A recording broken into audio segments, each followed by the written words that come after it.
Allah itu, kata Rasulullah bilang gini, Allah itu kadang-kadang mendengar seorang hambanya nyeletuk nggak sengaja,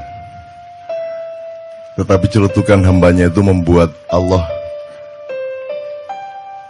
menyala cintanya kepada hamba itu, sehingga semua masalahnya oleh Allah langsung diselesaikan dan rezekinya dilimpahkan. Tapi Allah kadang-kadang juga mendengar celetukan hambanya, membuat dia sakit hati, sehingga saat itu juga rezekinya ditutup dan dipersulit hidupnya. Nah, awakmu milih ndi sakarepmu. Nah, Allah ngomong seperti itu menurut Rasulullah, terutama dalam ketika momentumnya adalah hujan turun. Jadi jangan ada yang mengeluh hujan turun, bahwa Anda kerepotan, bahwa Anda kesulitan, itu berkah juga. Kesulitan itu berkah. Kalau Anda tidak pernah mengalami kesulitan, Anda tidak pernah menjadi dewasa. Kan gitu ya. Jadi kalau ada hujan turun, itu langsung saja Masya Allah, Masya Allah, Alhamdulillah, Alhamdulillah, Alhamdulillah gitu ya.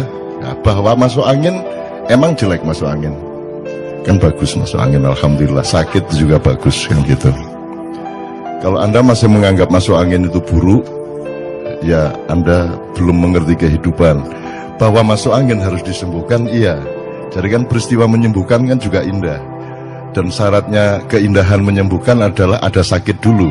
Maka sakit itu adalah persyaratan keindahan, kan gitu. Ini sebelum ngomong pajak dan hutang, gitu.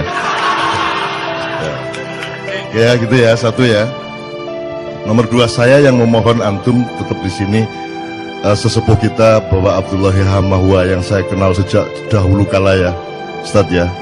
Saya kenal beliau sejak dahulu kala, dan ini harus kita takzimi sebagai salah satu rujukan sejarah kita, termasuk rujukan pengetahuan dan jurisprudensi ilmu-ilmu tentang keindonesiaan, karena dia lebih berpengalaman dibanding kita semua. Itu hati awakmu nak dibanding beliau itu. Dia dulu ngalamin bagaimana mendirikan HMI awalnya, dia mengalami bagaimana Bung Karno agak terpecah hatinya terhadap HMI dan CGMI. Saiki wis gak ono wong kenal CGMI toh. Udah nggak tahu CGMI ya.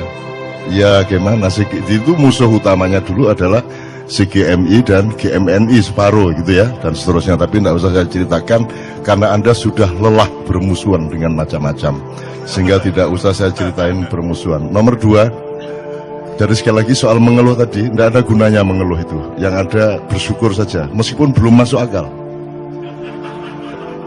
Jangan khawatir, nanti Anda akan ketemu bahwa dia rasional, bahwa bersyukur itu rasional.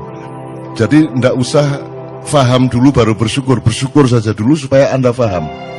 Jadi ini logika-logika yang dia keluhkan tadi itu tidak akan tercapai karena kalau tidak ada manusia Indonesia baru yang mencoba memperbaiki kembali logikanya. Jadi alhamdulillah Ma'iyah ini, saya sudah melihat bulan-bulan terakhir ini yang disebut qaumun akhir. Jadi Allah tidak perlu menghancurkan bangsa Indonesia untuk kemudian dikasih kaum yang baru, umat yang baru untuk membangunnya. Di tengah kehancuran ini juga sudah lahir manusia baru seperti Anda, seperti Arek Gendeng Malang Budi Setiawan iku mangsa piturute, itu manusia baru, itu hibrida baru Indonesia. Dan selama masih hibrida gendeng yang mengurusi itu, Anda juga tidak usah mengeluh. Wis mesti wong gendeng wis mesti ngono iku, katika apa meneh. Tapi kan ada Anda, ada dia, ada teman-teman semua, dan ada kita. Usiamu kan masih 20, 30, 40 paling ya. Jadi kita punya harapan besar, dan ini jumlah kayak Anda ini ada di mana-mana, di Purwokerto, Banyumas, Purbalingga, Ngawi, Madiun, Ponorogo, lahir manusia baru Indonesia. Jadi Allah tidak perlu menghancurkan bangsa Indonesia. Allah di tengah kehancuran ini langsung melahirkan qaumun akhir, Indonesia yang berbeda, Indonesia yang baru. Dan itu sudah terjadi. Itu loh, bahwa nanti berhasilnya itu bertahap. Mungkin Anda sudah umur 50 baru kelihatan. Saya mungkin anak saya, cucu saya dan seterusnya baru berhasil betul. Loh, ini kan komplikasi penyakitnya luar biasa. Dan Anda tadi itu digaram-garami sama Anda sehingga anak Malang itu tidak tahan. Wis loro dikei lombok meneh. Wis seru aku iki nek gendeng wis seru. Kan gitu ceritane kan ya, sehingga si siapa tadi Doni Setiawan tadi kan wis seru aku nek gendeng, kok aja dipeliak-peliak kan gitu kan. Oke, one itu first. The second,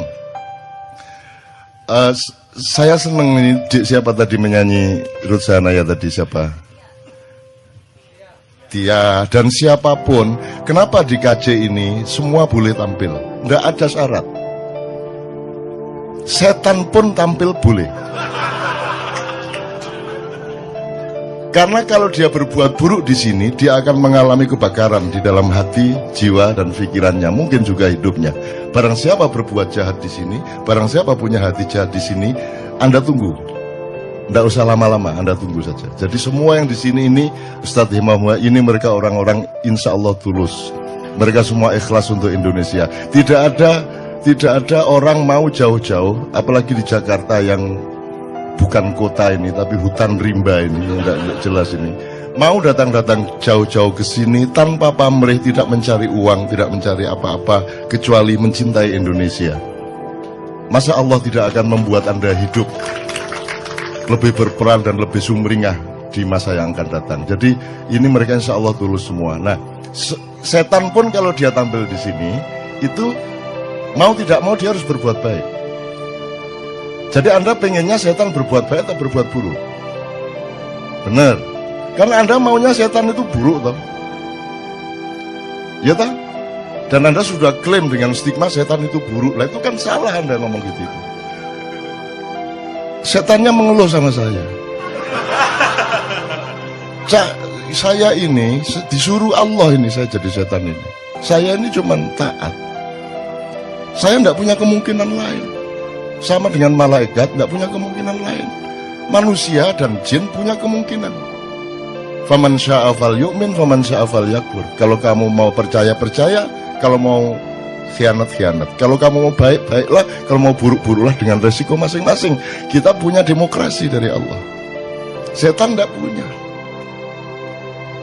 Lebih beruntung mana Anda apa setan? Kan lebih beruntung Anda. Makanya saya itu tidak tega sama setan. Kalau sholat, kalau saya kebetulan jadi imam, saya tidak ngomong, ayo softnya dirapatkan supaya tidak diisi setan. Saya tidak tega.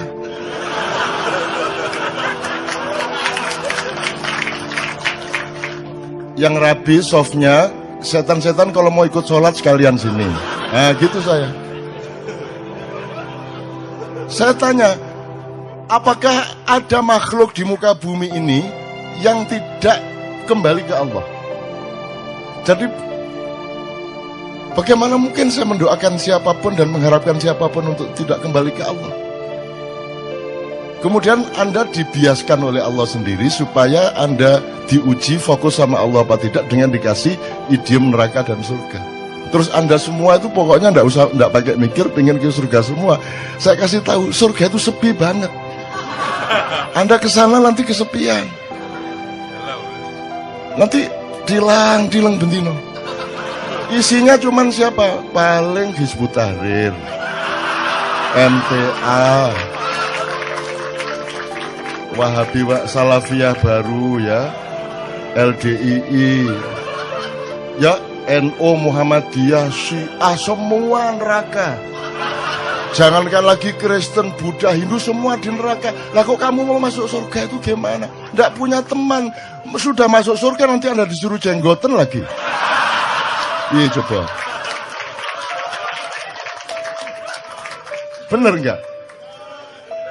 Apa yang membuat kamu ingin masuk surga itu apa?